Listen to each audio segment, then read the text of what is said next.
everyone, Dr. Kathy here. Today, I'd like to address parents of school-aged children. Since schools are about to start, I know summer break is about to end. I'm not happy. I know you're not, or most parents are not. Some parents are actually happy because they like the routine. I know children are probably not happy. Why do I address this? Because I believe as a pediatrician that starting strong is essential for your children's well-being. I do not talk about academic. This is not my area.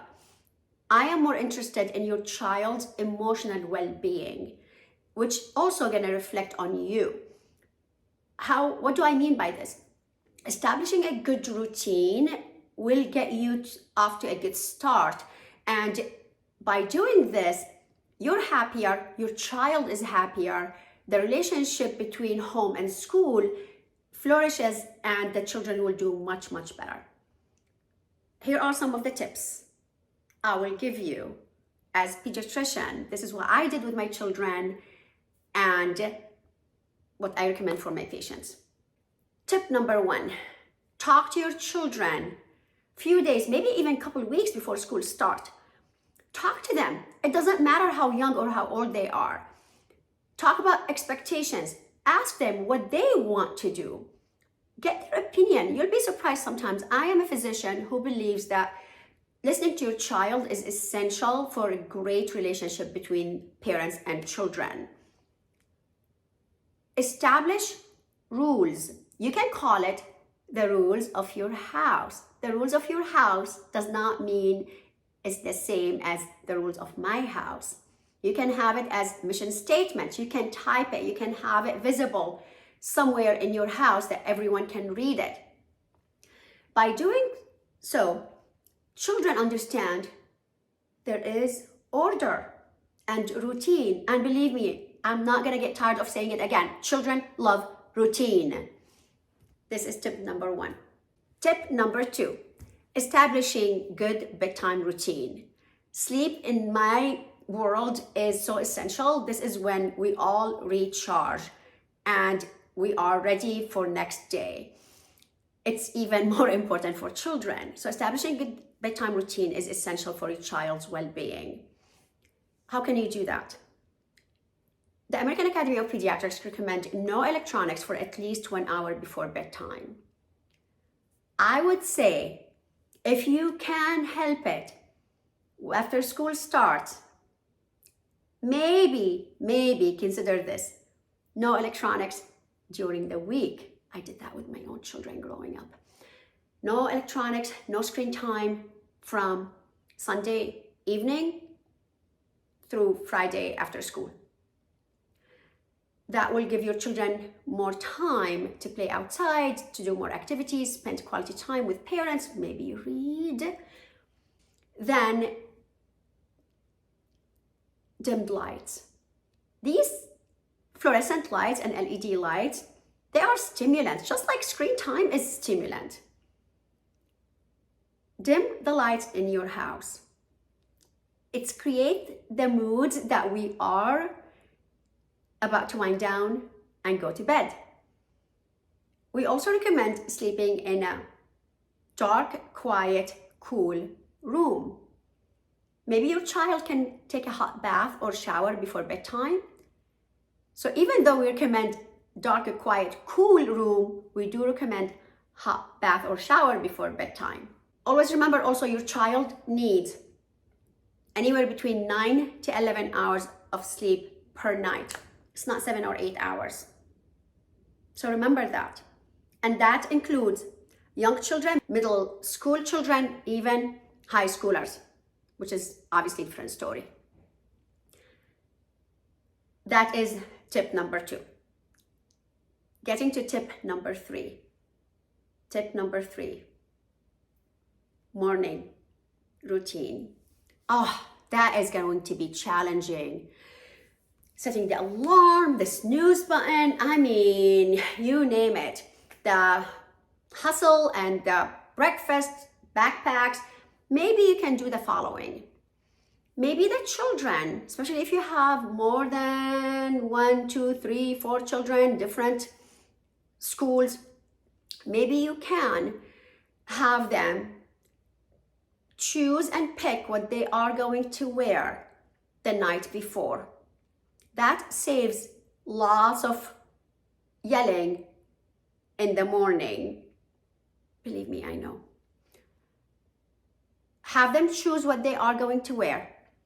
Their backpacks, also make sure their backpacks are ready the night before. You check their folders, you did that, you did the all like routine that you said that you're gonna do, but remind yourself to do it with your child. Make sure you know where their shoes are, make sure they where their coats when the winter is here. I mean, the little things that will save you lots of heartache, believe me. Breakfast is also essential. I love protein with every meal. I know good breakfast is essential for children. We do not recommend skipping a breakfast at all. But we know also that times can be of essence here. Yes, if you can, a good egg sandwich, I know. Yogurt, good kind of yogurt, included with breakfast. A glass of milk has protein in it. So if you can, make sure that your child is having protein or good breakfast. It does not have to be elaborate, but at the same time, it is nutritious. Rule number 4, after school. After school, your children need healthy snack. Whoever is taking care of your children after school, I would encourage you to do the following. Parent caretaker, you can have nicely presented bowl of fruits on the kitchen counter, on the island, on the table. Kids, sometimes they don't reach to the fruit bowl if it is in a basket or in the fridge. But if they have cut up fruits available to them on the kitchen island, they will usually, the first thing they're gonna do, they're gonna go and grab that slice of apple or oranges or berries, whatever you put in front of them. Also, we used to do, in my household, we used to do peanut butter dips, natural peanut butter or organic peanut butter or other nut butters, and you can have like vegetables like carrots, celery, pretzels. That is healthy and nutritious. Your children usually are hungry when they come back from school. By doing so, you ensured that they ate their healthy snack and they are not going to rush to the pantry to have the chips and cookies because you want them to also eat nutritious dinner. Which brings me to tip number 5. Weather permitting, your children can go outside to get some vitamin D. Let them play outside. If they have activities, that's obviously a different story. They need to be ready for their activities. If you want them to do their homework after their snack, which I forgot to talk about, you can have them do their homework so that it's out of the way. But either doing their homework, then going outside to play, or going to their activities, I think that would be like a great way, because by the time they finish playing, they finish homework, they finish activities, you can sit down for dinner as a family without distractions, without screen time. Again, TV is not a background noise, no phones. Talk about their day. Talk about their day. Even if they tell you, when you ask them, how was school today? And they say, nothing, just listen. Just listen. They will start to blurt out stuff. And this is how you learn about your children and how they are doing in school. I hope these tips are helpful to you and your children.